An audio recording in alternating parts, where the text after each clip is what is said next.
Good afternoon and welcome to the special APSA broadcast. I'm Bilal Mahli. I'm an international relations specialist here at the Policy Center for the New South. And I'm also pleased to guide today's discussion. Our topic today is both urgent and complex. The African peace, security and architecture in the face of emerging threats. Africa's continental peace and security framework, designed to promote stability, conflict prevention and response, faces growing pressure from transnational terrorism to cyber threats, disinformation campaigns, and governance crisis. The architecture is being tested in ways that weren't fully anticipated when it was built. How resilient is this framework today? And what adjustments are needed to make it fit for purpose in a rapidly shifting global and regional environment? And to explore these questions, I'm joined today by two distinguished guests. First, we have Ms. Emabet Getachew with us. She's an independent consultant and expert in regional peace and security and peace building. And furthermore, we also have with us Jérôme Melon. He is the head of policy and operational support at the United Nations with extensive experience in peace and security governance. Welcome to you both, and thank you for being with us. Thank you. And to start the discussion, I want to first talk about the relevance and the responsiveness of the APSA today. So let me begin by asking, from your perspective, is the African peace and security architecture, APSA, still responding effectively to the kind of crisis we are experiencing today? Or is there a growing gap between its design and today's emerging threats? So we can start maybe with you, Ms. Sure. Thank you for inviting us, and it's good to be here.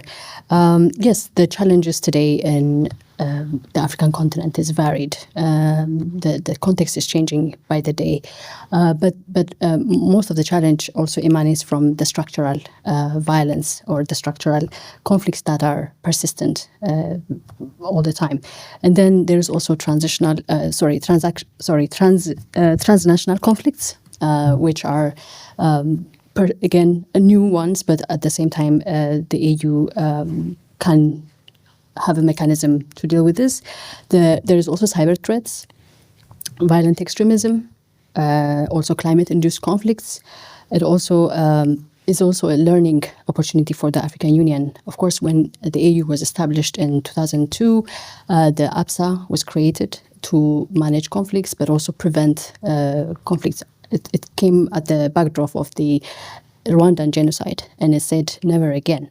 So it still to this day we have crimes against humanity, ethnic cleansing. So all these problems still persist, and the African Union is the relevant actor to manage and prevent this conflict. But at the same time, we witness the political will and early action and responding to conflicts before they become too volatile and change their nature.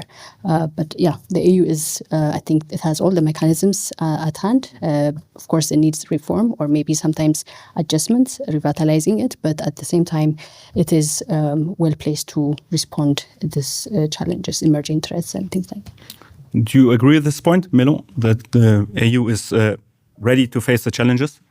Thank you. I think I would agree that APSA remains critical for peace and security on the continent.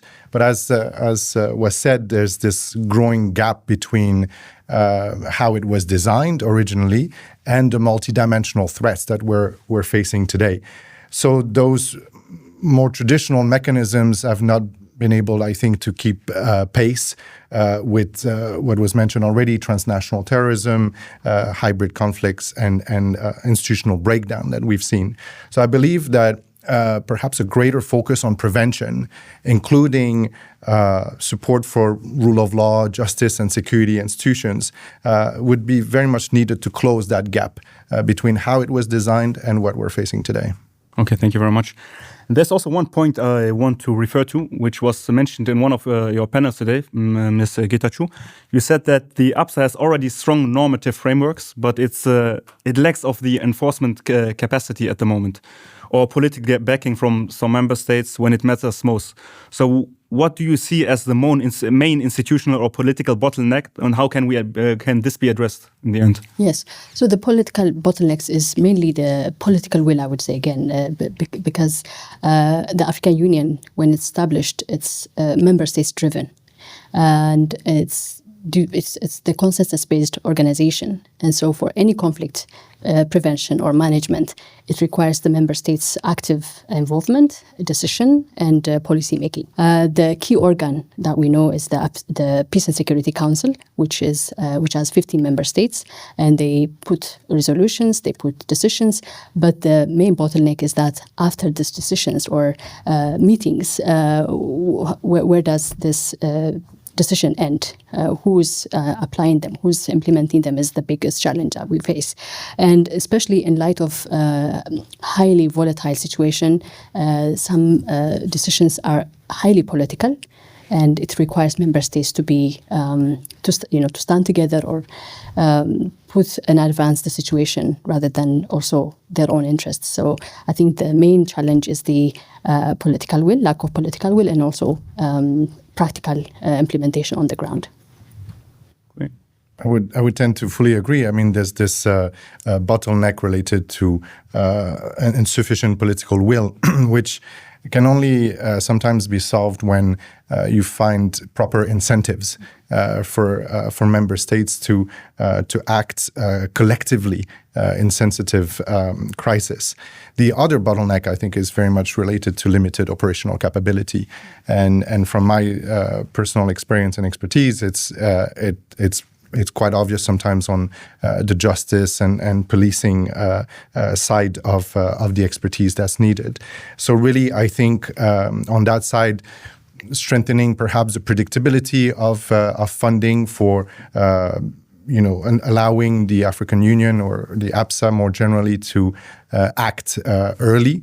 And perhaps, before conflicts escalate, including in the area of rule of law, justice, and security, I think would be very much beneficial and is what should be the focus moving forward to address that bottleneck of operational capability. And in terms of new and overlooked threats, in addition to armed conflicts and terrorism, we are now seeing also growing instability linked to environmental stress, for example, to disinformation, to cyber threats and constitutional crises. Has APSA adapted fast enough to these new emerging challenges or non-traditional threats? Or and what tools are most urgently needed to close that gap, if there is a gap? Yeah, I think this is a very important question, and I think it's a new phenomenon, emerging phenomenon on the continent, and it is actually better dealt with at member states level, but also at regional level, and on top of that, you have the continental level at the continental level. So this emerging threats, like for example, the disinformation, digital AI. Propagation, and in line to that also you have environmental stressors, as you mentioned. These are all new challenges, and the AU has to cope up with the new challenges and adopt fast and learn from these experiences and implement some of the good experiences. But it's all context specific. So if you go to my region, the Horn of Africa, it has always been challenged by environmental challenges or climate change, for example. But there are also local capacities where, for example, the Karamoja area, we call it, they have really strong, robust communication, also conflict prevention angles. So the AU can also tap into those experiences and expand its intervention mechanisms and also share experiences widely in the region and on the continent as well. Okay, thank you very much. I mean, I wouldn't have too much to add, but I think indeed adaptation has probably been a little bit too slow. And what's interesting is that those emerging threats are kind of bypassing the traditional security lens through which APSA is looking at many of the challenges.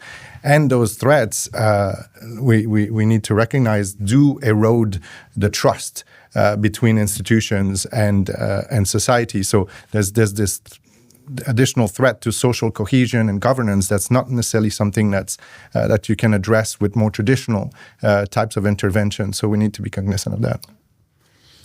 So you already touched a bit of this next question. For much of APSA's implementation relies on coordination between the regional mechanisms and continental institutions.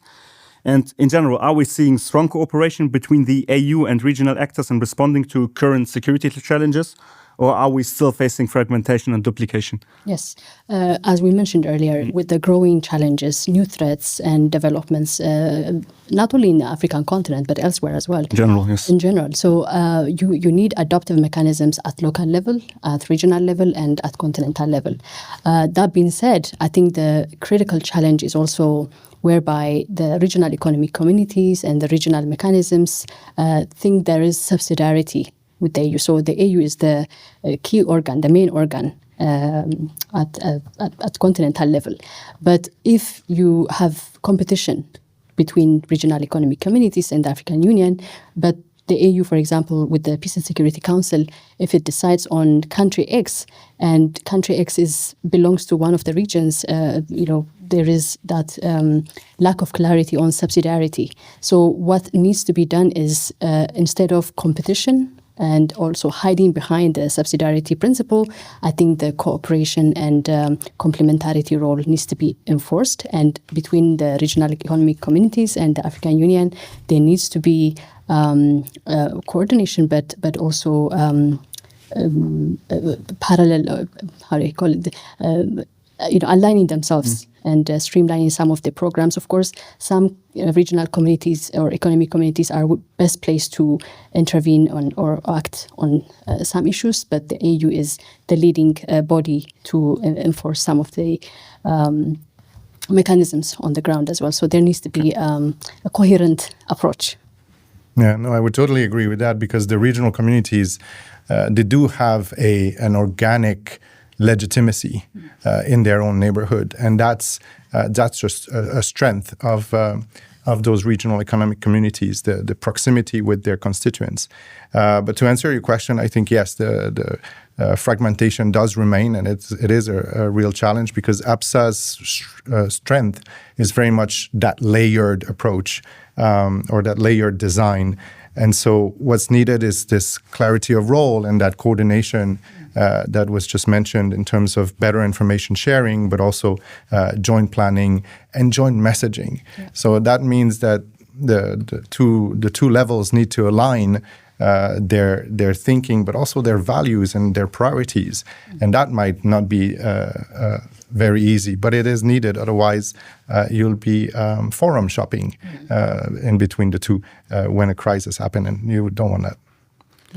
So now we want to look at the future, the path forward. So what kind of reforms or innovations are needed to make APSA more agile, inclusive, and future-oriented? And I want to also talk about what role civil society can play in this process, the legal institutions, and maybe also external partners.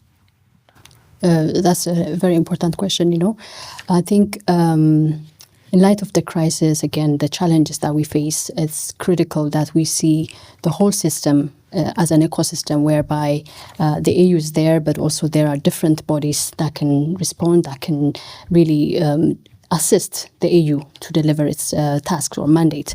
And for that, I think the civil society, media, women, youth, and all actors are relevant. And for example, the AU, I think last year, they established a network of think tanks for peace. So I think that's a good mechanism whereby it really listens to the academia, intellectuals, policy advisors. So I think that's a good area to look at and expand and listen as well from the communities. I think that's the most, one of the ways to expand. Yeah. Mm.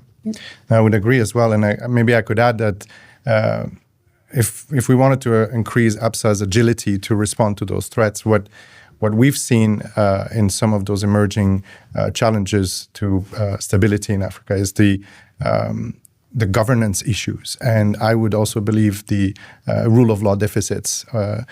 And so therefore embedding governance and rule of law within the APSA mechanism and instruments would probably make a difference in its agility and how it can respond to unconstitutional changes of government and rule of law collapses or troubles. So that means, a different type of capacity, embedding a different type of expertise within the APSA mechanisms. But definitely in terms of civil society engagement, extremely important. This is something as well that the UN values very much to ensure inclusivity, but also legitimacy. And external partners, including the UN, can offer expertise and assistance. But again, as I always say, we can come in with good questions, but the answers will always come from the APSA or the African Union, because that's where the solutions lie. Thank you very much for both of your valuable reflections. I think your insights have shed light on the evolving challenges in Africa and also regarding the African peace and security architecture. And there's also an urgent need to rethink how we adapt to the situation and coordinate and respond also to the new threats that are emerging right now. And to our audience, thank you for joining us. Stay with us for more APSACO sessions as we continue to explore the future of peace and security in Africa. Thank you very much.